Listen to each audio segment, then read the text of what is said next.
ഞാനൊരു സിനിമ കണ്ടു. അതിലൊരു വൃദ്ധനായ മനുഷ്യനുണ്ട്. ഇനി അയാളെ രക്ഷിക്കാൻ കഴിയില്ല.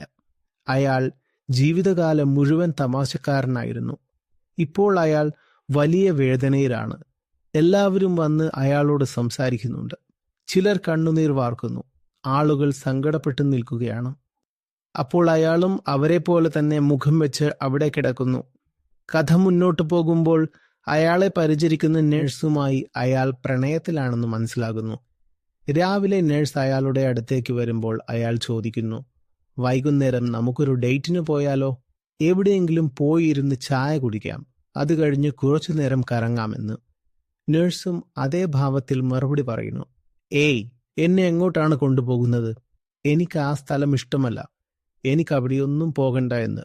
തുടർന്ന് നഴ്സ് അയാളുടെ കാലിന് മുകളിലുള്ള പുതപ്പ് മാറ്റുന്നു. അയാളുടെ 2 കാലുകളും മുറിച്ച് മാറ്റിയിരിക്കുകയാണ്. അയാൾക്ക് എങ്ങോട്ടും പോകാൻ കഴിയില്ല.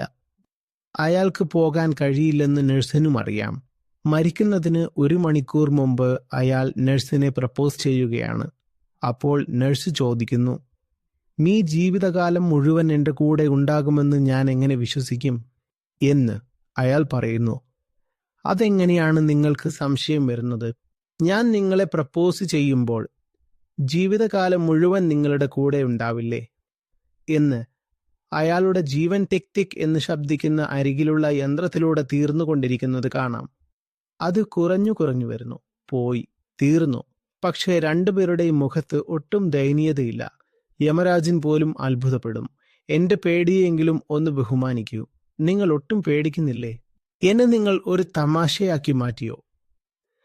മരണത്തെക്കുറിച്ചുള്ള ചിന്ത നല്ലവരായ ആളുകളെ പോലും വിറപ്പിക്കുന്ന ഒന്നാണ്. എന്നാൽ ഈ വിഷയത്തിന് പോലും തന്നെ സ്പർശിക്കാൻ കഴിയില്ല എന്ന അവസ്ഥയിൽ അയാൾ എത്തിക്കഴിഞ്ഞു. 2 പേരുടെയും മുഖത്ത് ഭയമോ സങ്കടമോ നിരാശയോ ഇല്ല. ആനന്ദത്തിനായി എപ്പോഴും തയ്യാറായവരുടെ അടുത്ത് മരണം പോലും പുറത്തു തന്നെ നിൽക്കും. മരണത്തിനു പോലും തൊടാൻ കഴിയാത്തവൻ.